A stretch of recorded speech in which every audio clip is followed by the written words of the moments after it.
against Angel Manfredy. Mayweather 3 years younger, 1.5 inches taller, 1 inch greater in reach. They've gained 8 and 9 pounds respectively since yesterday's weigh-in. Punch stat numbers, Larry. Oh, look at how active they are. Mayweather is a more defensive fighter.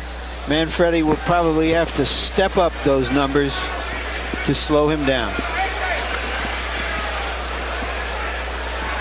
Both fighters use the jab effectively. Mayweather's is probably a more effective jab. And rules of the bout with the master of the ringside scoring, our unofficial scorer, Harold Letterman. Thank you, Jim. The Floyd Mayweather Jr. Angel Manfredy fight is scheduled for 12 rounds, once again using the unified rules. There is no standing 8 count, no 3 knockdown rule. Only the referee can stop the fight, and you cannot be saved by the bell at any round, including the 12th and final round. Jim. All right, Harold.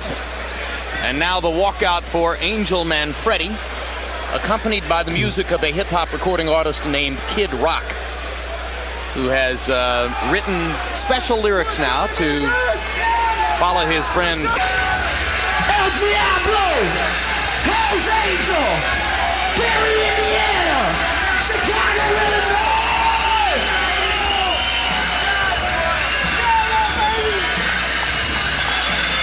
Kid Rock, I come to sing. Watching Angel Manfredy do his thing in the brain. Bring the noise, bring the pain, bring the hate, bring it how you want to bring it, just to bring it back. We don't Mayweather, we heard the trash is spoken. Bring it to the ring, not to charge, it's broken, no choking. El Diablo's is smoking gun. Ask Scotty how the bell can get done.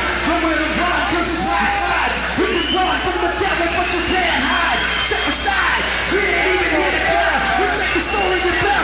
Put my head for the prince's crown. Bring the noise, Miami! Bring the noise! Hell's Angel! Chicago, Illinois! Gary, Indiana! Hell's Angel!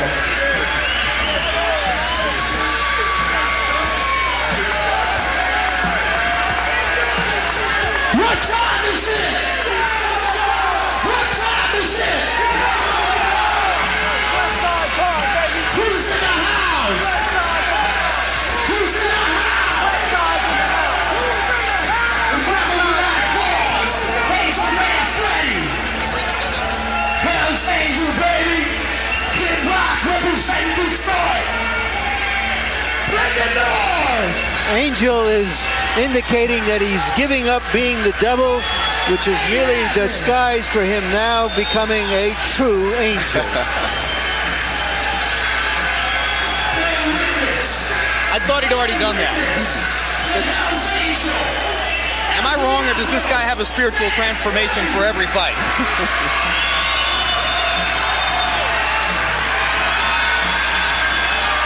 Another reinvention of himself. The same one we've seen before. For Angel Manfredy. The 2 losses early in his career.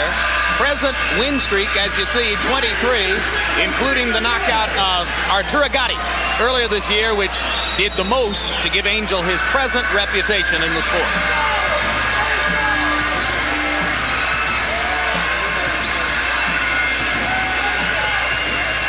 Prince Nassim's promoter Frank Warren was there that night 8 months ago to watch Angel beat Gatti, and went back home to England to decide that his fighter shouldn't face Manfredy at this particular time. And there you see the little angels. There you go. Three children.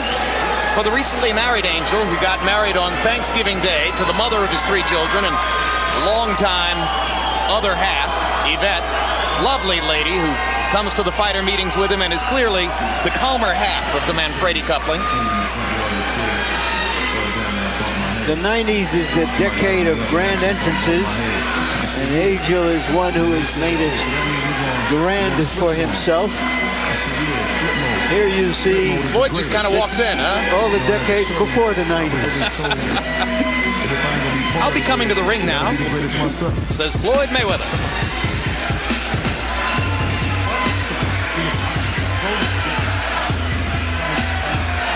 Behind his right shoulder, his father and trainer, Floyd Mayweather Sr., who once went 10 rounds with Sugar Ray Leonard, the fighter to whom Roy, or I should say Floyd, likes most to compare himself.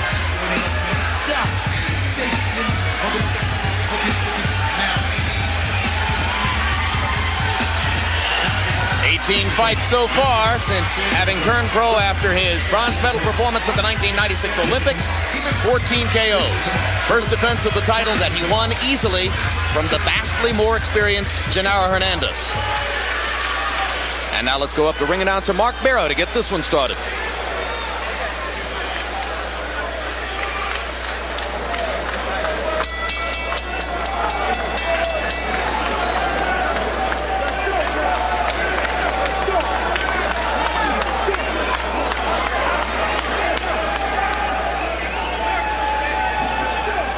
Ladies and gentlemen, Cedric Kushner Promotions in association with Top Rank Incorporated, the Miccosukee Indian Gaming, HBO Sports, and Budweiser, the undisputed, undefeated king of beers, This Bud's For You, presents the Network of Champions main event of the evening, 12 rounds for the WBC Super Bantamweight Championship of the world. Ring officials assigned by the World Boxing Council, President in attendance, Jose Suleiman. Your judges at ringside are from Tallahassee, Florida, Jay Cassis, from Tokyo, Japan, Ken Morita, and from Las Vegas, Nevada, Dalby Shirley. Your referee for this event from the Magic City silver sequin trunks with gold trim, weighing in at 130 pounds, his professional record, 25 victories, 2 defeats, 1 draw, and 20 wins coming by way of Manfredy. Manfredy. His opponent in the red corner, wearing red trunks with blue and white trim, also weighing 130 pounds. He is undefeated in 18 professional bouts with 14 wins coming by way of knockout, originally from Grand Rapids, Michigan, and now boxing out of Las Vegas, Nevada, the WBC Super Bantamweight Champion of the world, Pretty Boy Floyd Mayweather. 12 rounds for the WBC Super Bantamweight Championship of the world. Floyd, let's go, Floyd. Let's go, turn around, let's go. Angel.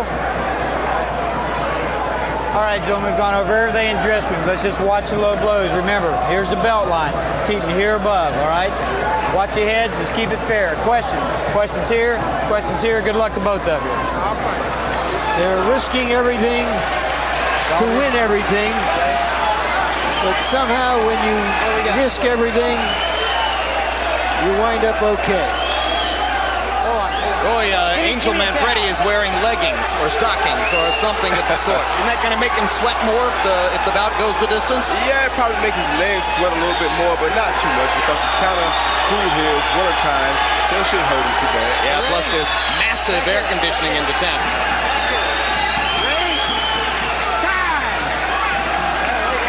Referee is Frank Santore.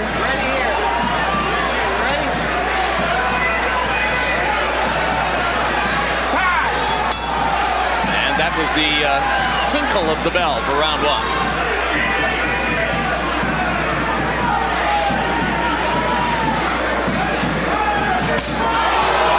Right hand lead lands from Mayweather, countering over Manfredy's jab.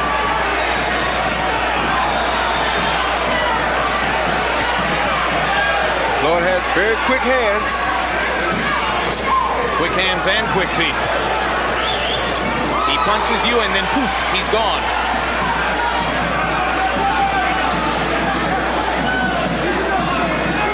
And the Mayweather camp sees the speed advantage as being so big that Floyd Sr. relentlessly insulted Manfredy in the promotional build-up to the fight. He took great pleasure in saying in front of Manfredy, he's a bum, and my son will beat him easily.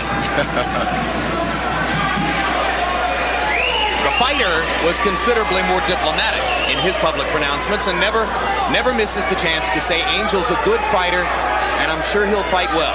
And fighters usually try to maintain respect, good respect for one another.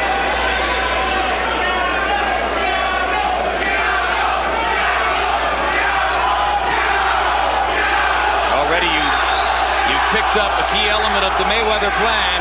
When Manfredy tries to stick his jab, Floyd Jr. thinks he can counter rapidly over it because he doesn't think Angel gets it back rapidly enough. He already was able to counter one time early in the fight.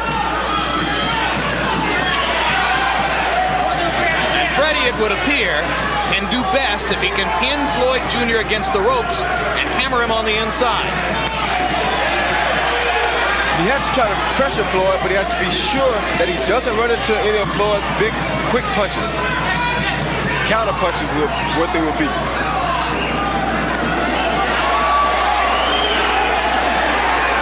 And Manfredy trying to get to the body as he momentarily flashes Mayweather to the ropes. Floyd slips away.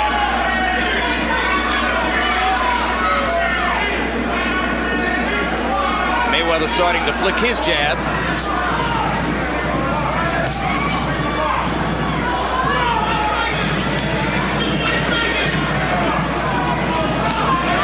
Manfredy's throwing good body shots here early too, which will neutralize the speed some if he can do it over a period of time. But Floyd has very quick hands. He's shown very good head movement. Angel says, I have to cut off the ring, and then cut it off again. So far, he has on a couple of occasions been able to do exactly that and pin Mayweather against the ropes. Now he lands one again as Mayweather slips back away from the ropes. Doing much better in the second half of the round, Manfredy, than he did early on. And a body shot by Mayweather to punctuate round one. Listen, I don't want you reaching on this guy. You understand? Work the jab first, okay? When he starts going around, you cut him off. I want the double jab. You're not using your jab. Don't reach. First touch him with the jab a little bit. Then start moving in. I don't want you reaching, okay? Go downstairs. Use your jab, okay? Speed back is on your left. Only one on it. Breathe in now slow. Breathe deep. Watch your open hand. Watch your open hand. Do it with the gloves close. Give me some face. Mayweather dominated the early part of the round, comes back at the very end with a nice body shot followed by a jab.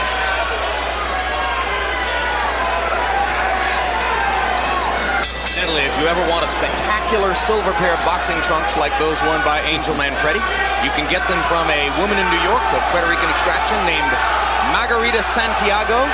She does the trunks for Lou Duval and for Manfredy, and also has done some work for Lennox Lewis at times. The little wings on Angel's trunks are the best touch I've seen.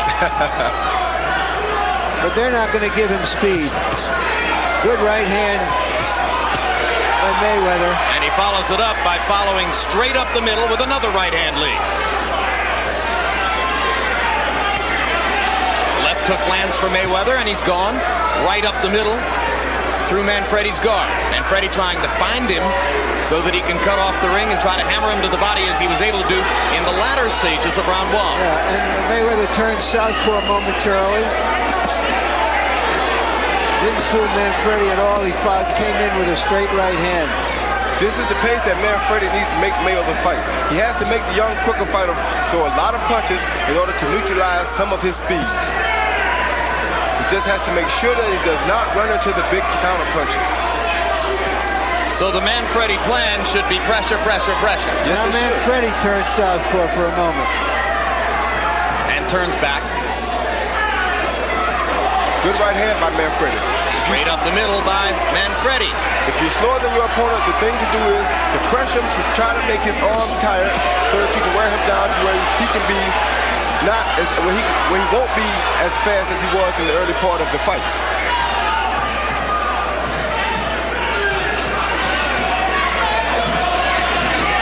Right hand lead lands for Manfredy, and he comes back with a hammering left hook to the body.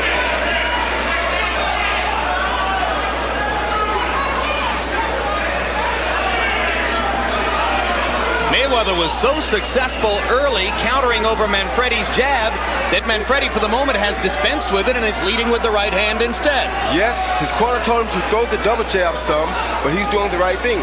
Pick the time to throw the jab because that's what Mayweather's looking for. And Mayweather seems a tiny bit confused as to what to do to mount his own offense now that Manfredy isn't throwing the jab, but there's a good idea. Mayweather with a right over the top stuns Manfredy. He's not confused at all. Pounding, and this one's gonna be stopped too. Same spot in the ring where the heavyweight bout was stopped.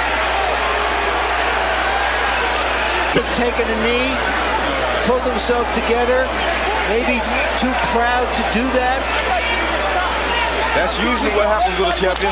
Much too proud to go down unforcefully. He seemed at a moment even to consider going down and pulled himself back up. And the difference here in the stoppage, guys, to me is that unlike Tua, Mayweather was landing virtually every punch in the rally.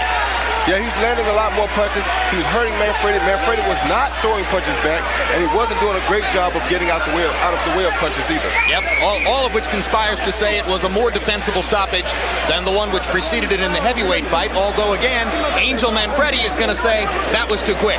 No, you have to give the referee credit too because he thought about it a couple times, but he said, wait a minute, let me make sure I don't do this too early. We've had one early stoppage. Let's not make it two in one night. But a period of time passed, Manfredy wasn't throwing back, and Floyd Mayweather Jr. has another big, stunning victory to cap off his rise to stardom in 1998.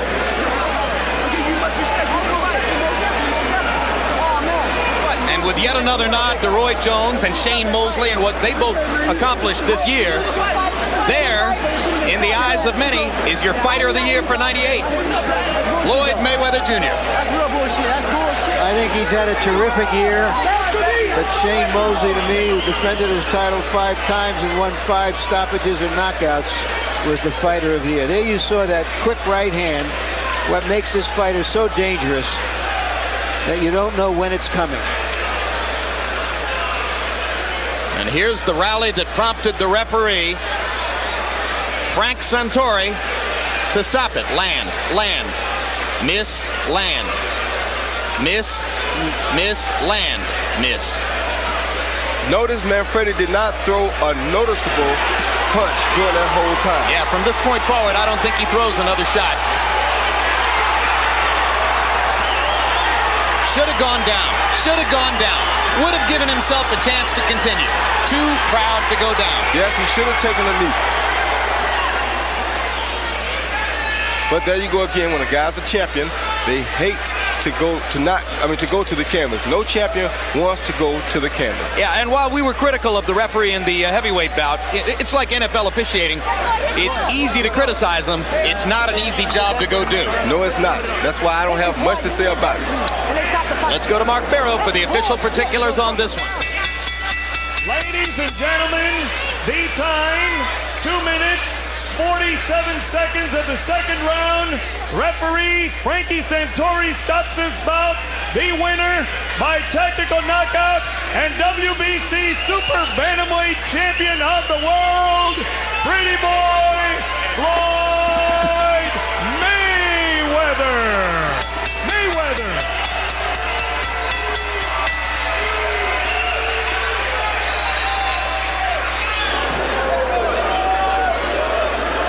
And there you can see Angel Manfredy telling the referee what he thinks of the stoppage, which has given him the 3rd loss of his career and has allowed Floyd Mayweather Jr. to retain his world 130-pound title. Manfredy's wife and brother silent behind him while Angel sounds off on what he surely thought was a premature stoppage. And now, Larry Merchant with the referee, Frank Santori. Larry. Thank you, Jim. Frank, you describe why you felt the fight should be stopped when you did. Manfredy was taking punishment and was not answering back. I will be concerned with the fighter's safety, and I just felt that he wasn't in any shape to protect himself. Are you saying you said something to him during this barrage about? Yes, sir. When I get close to a fighter, I'll say, Angel, you've got to fight back. I'll tell him right there. I said, Angel, you've got to fight back, and he didn't respond. In the first fight, the referee said that he had told the fighters, if you're in trouble like that, take a knee and get yourself a rest. Did you say anything to these fighters? Or if Manfredy had taken a knee to give himself a chance to recover, would you have allowed the fight to go on? Yes, I would have. If he would have gone to a knee and taken a knockdown, it would have given him a chance to recuperate. He'd have gotten an 8 count. As you know, there's no standing 8 counts under the universal rules and under Florida rules and WBC rules. If he had gone to a knee and taken it, it would have shown ring generalship, showed that he was in command of his facilities, and I would have let the fight go. But as it was, he didn't respond. Thank you very much, Frank. You're welcome. Thank you. All right, Jim, let's see if we can get Floyd Mayweather Jr. in here. No, first we're going to go back to you and then try to corral this fighter. All right, thanks very much. Well, Roy, a less compelling case for a rematch here, although it could be a consideration. Yeah, it could be a consideration because I'm sure that Angel will look at the tape and he'll decide that, you know what, I should have taken a knee. That would have been the smartest thing for Angel Manfredy to do at that particular time, because you can't blame the referee this time. The kid did not throw a convincing punch within about a 10-second span. He had to do what he had to do. All right, let's go back to Larry Merchant with Floyd Mayweather Jr. Congratulations, Floyd. Did you think that he was defenseless on the ropes when you were pummeling him? Well, I won't say I was pummeling. I'll just say I was throwing some combination and he wasn't responding back. But first of all, I want to thank God, thank the Mayweather family, thank my grandmother, my best friend Sean, and my girlfriend Melissa Brim for all supporting me. Did you hear the referee say in there, you have to punch back to Manfredy? Well, when in the back, when we was in the dressing room, he said, if you're throwing combinations and throwing a lot of hard shots and the guy's not coming back, I may stop the fight. He said, if Manfredy was doing the same to me, he would have stopped the fight. So I feel it was a good stoppage, but I feel Manfredy's a very, very good fighter. He's tough, he's strong, and he's dedicated to the sport of boxing. He got you a couple of times in there. Were your thoughts that this might go longer, or did you have any premonition that you could hurt him that quickly? Well, a lot of people don't believe in my knockout power. You got to realize, out of 18 fights, I had 14 knockouts. But I just took my time, relaxed, and stayed focused. And I seen the open the shot, so I took it, and that's the shot that hurt him. So I threw combinations. And, all right, we're going to try to show you the punch that hurt him, and then how you finish it. Describe what you see. See, right there, a right hand that shook him up. Throwing combinations, uppercuts. He's not doing nothing. Look. I'm steady throwing shots. He's not coming back with nothing. And right there, open shot. I'm still throwing shots. Look, he's not coming back with nothing. Look. You like that fighter in the red trunks? I like all fighters, man. I give respect to any fighter that get in and give up a good fight. And Manfredy's a very good fighter. All right, you have quickly established yourself in many people's eyes as the best junior lightweight now out there. What are your immediate goals? Who would you like to fight? I would like to fight the best they get out there in the 130-pound weight class. I mean, whoever they want me to fight, I'll fight. I'm willing to fight any 130-pounder. Just talk it over with my promoter, Bob Arum, and talk to my dad, and we'll set the fight up. Hopefully we can come on HBO and fight. So you're not thinking yet that you have to move up in weight. Obviously, you're tall enough to go up at least to a full lightweight, but that's a way away.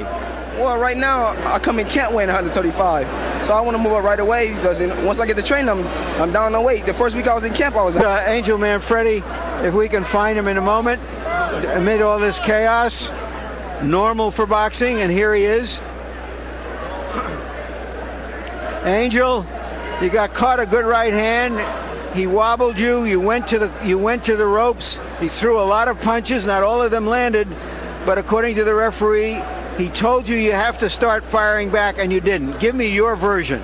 Come on. Everybody know it. The whole world knows it. He caught me with 2 good shots. I was not dazed at all. And they're going to jump in and stop the fight. The referee did not tell me, let's start throwing punches. It was all politics, all rigged up for him to go ahead and win. Wait a minute. I understand. Could you have... Can you show the replay on that? Yes, we will. Can you have taken a knee to give yourself a chance to pull back? All right, here we are. Let's take a look and describe what you see. There's the right hand that staggered you. Now describe what happened on the ropes. Well, he caught me a couple good shots. I was staying composed. I stood composed, and still, he couldn't stop me though. He could not. Look, he's missing all these shots, and he stopped the fight. How can you stop the fight? Gotti did more than that, and they didn't stop the fight. That's not supposed to happen in true championship fights. Are you saying that Gotti hit you hard at some times? And Yes, most definitely. It was competitive. We're both hitting each other. That's what the fight game's about. Mayweather hit me 2 good times, and then a lot of times it grazed a couple shots. I stood composed. I put my hands up, but he did not hurt me. Why didn't you fire back? Because I stood composed. I took my time. I was waiting for the openings. But he did not hurt me in there. I don't know why they stopped the fight so weak like that. It wasn't even right. It wasn't a championship fight like a championship fight is supposed to be. Knock me out to win the fight, please. Thank you very much, Angel. So, the prediction you heard before the fight was from Floyd Mayweather Sr. that this would be a walk in the park. And indeed it was for Floyd Mayweather Jr. As far as David Tua is concerned,